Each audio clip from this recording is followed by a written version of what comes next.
a look at this. Years ago, this used to be one of the best report cards I've had yet.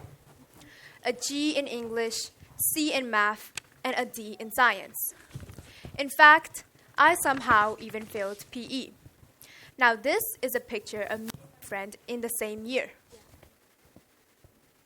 Oh, no, there's no technical error. I just didn't have any. I was shy and quiet.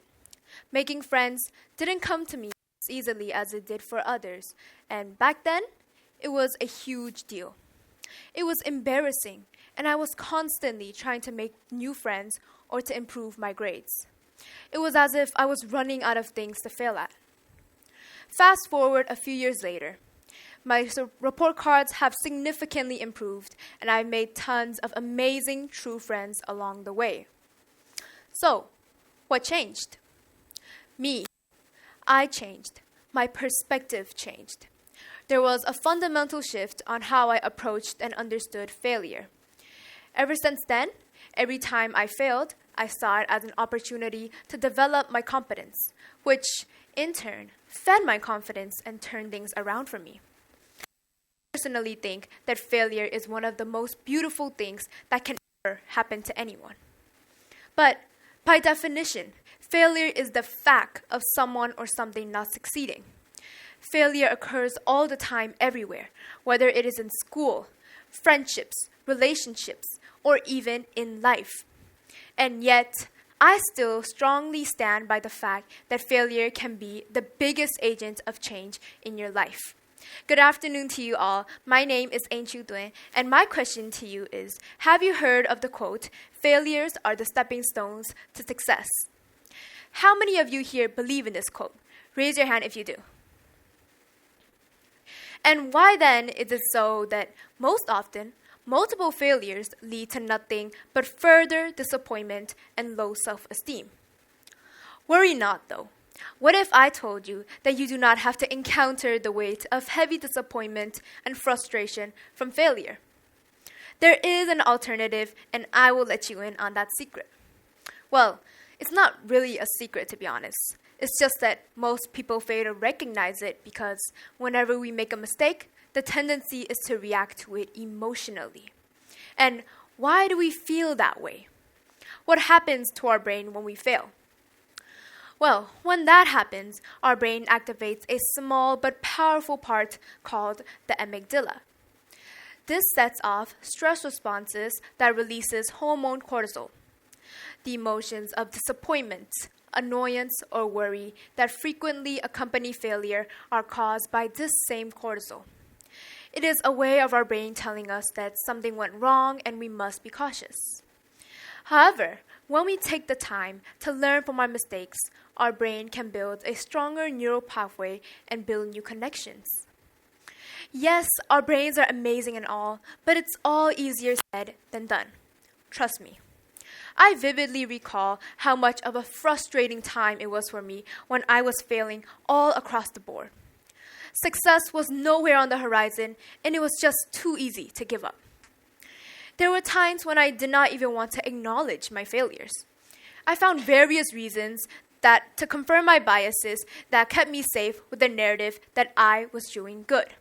But after all, nobody wants to fail. Nobody wants to feel useless or stupid. But truth to be told, failure is inevitable. Everyone fails at something.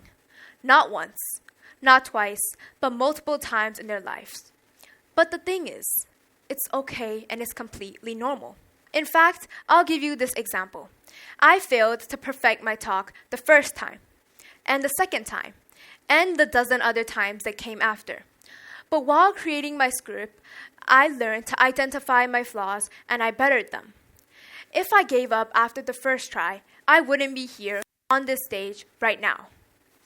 And all of this worked out because I simply chose discomfort. The suffering of being here, in the unpleasant zone. And this is where most people give up simply because of questions like, should I give up? Is it really worth it? And do I really deserve it? Tend to drag you down. This process is a whole roller coaster in itself. It is truly uncomfortable. It has its highs and lows. You will encounter a lot of self-doubt, and this is where you'll figure out what you're actually made of. The often used word, resilience, can be found here in this very zone. This is where I learned to identify and build on my shortcomings, which diminished over time. I learned that consistent feedback was an essential component to getting things right, and I went looking for it. I hounded my tutors and teachers until I was satisfied with their responses. I took constructive criticism and dived into reflection not once, not twice, but multiple times. I gave it time and time it took. This painful, winding process and the sacrifices along the way grew on me, and I came to realize that failure was a great thing, and I came to embrace failure with the faith that it was, in return, giving me something immensely valuable. Make no mistake though, resilience is a struggle, and that struggle completes you. You must remember that you only deserve it if you're willing to fight for it. It is in the same zone where I thrived and faced my limitations. This is what my average report card looks like every term now. My lowest is a 90% with an A star. Next time you fail, don't be too hard on yourself. Instead, be grateful that you've gained a second chance to make things right. Failure is not the big issue, but rather how we deal with it. Just as Thomas Edison famously said, "I have not failed. I have just found 10,000 ways that won't work." Thank you.